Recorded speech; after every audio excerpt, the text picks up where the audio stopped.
I'm Alex Morash, and let's queer up politics. GLAAD's Trump Accountability Tracker documents expanded policy and rhetoric. National LGBTQ media advocacy organization GLAAD continues to expand its ongoing Trump Accountability Tracker, a public repository that catalogs policy decisions, executive orders, agency rules, judicial nominations, and public rhetoric impacting LGBTQ+ individuals. First launched as part of the broader GLAAD Accountability Project, the archive serves as a centralized resource for newsrooms, legal advocates, and civil rights organizations monitoring federal policy changes. The tracker documents executive agency actions spanning healthcare access, education guidelines, military service regulations, federal employment protections, and international aid programs. Beyond policy announcements, the database archives public statements, campaign rally commentary, and official communication to evaluate administrative positioning on sexual orientation and gender identity. In addition to tracking legislative and executive developments, the project monitors ongoing federal litigation involving civil rights enforcement. Recent legal and policy developments recorded by the project include federal court challenges surrounding the Equal Employment Opportunity Commission's workplace guidelines, National Park History Display directives, and Department of Health and Human Services specialized support services.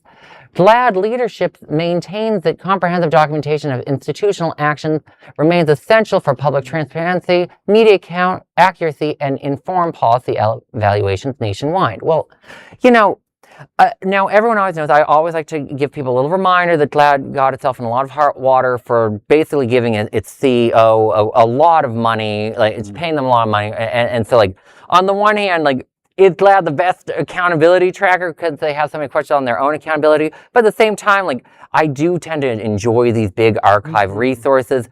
My big critique of it, before we we'll get into how Trump needs to be like viewed, is I wish that like the different LGBTQ groups, the ACLU, the NAACP, and the Southern Poverty Law Center could like all come together with their different archives. Like Media Matters. I used to work for Media Matters.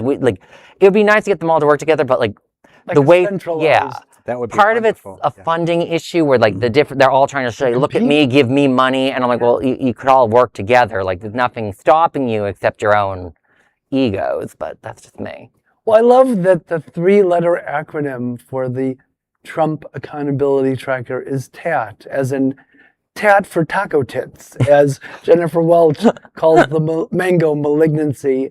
And if they haven't already, it would be great if newsrooms, legal advocates, and civil rights organizations picked up on this and put it to good use when the time comes, like when he goes to trial for his war crimes. And such. Well, we also need to preserve and protect our information, especially within our community, but it makes sense to band together, with members of other minority populations.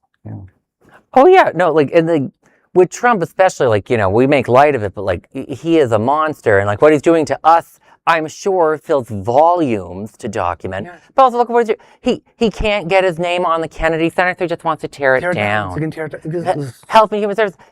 Bobby Kennedy doesn't love vaccines. Well, maybe he doesn't. He's fighting with in Florida, he or someone else with the DeSantis is fighting with the Roman Catholic Church because the Roman Catholic Church for their schools, they're like, no, we demand vaccines. Yeah, and and they're like, oh no, but you gotta respect religion. They're like, well, we actually understand Catholic theology more than you. Like, this is what we're dealing with in America, people. Well, instead of renaming Lake Ontario or any lakes, we should just maybe take the name Trump off of any existing buildings. Well, what do you think about renaming Lake Michigan Lake Epstein? Oh my God. Well, and it makes me sick that Lauderdale by the Sea, there's Sea Grape is also named after Donald Trump. And every time I go by, in Palm Beach Airport too, though. Yeah.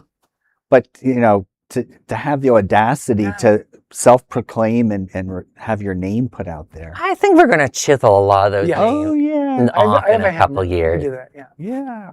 Well, there's no other queer nonprofit media platform like this in the entire world. Support our LGBTQ stories by sharing them and subscribing to Queer News Tonight.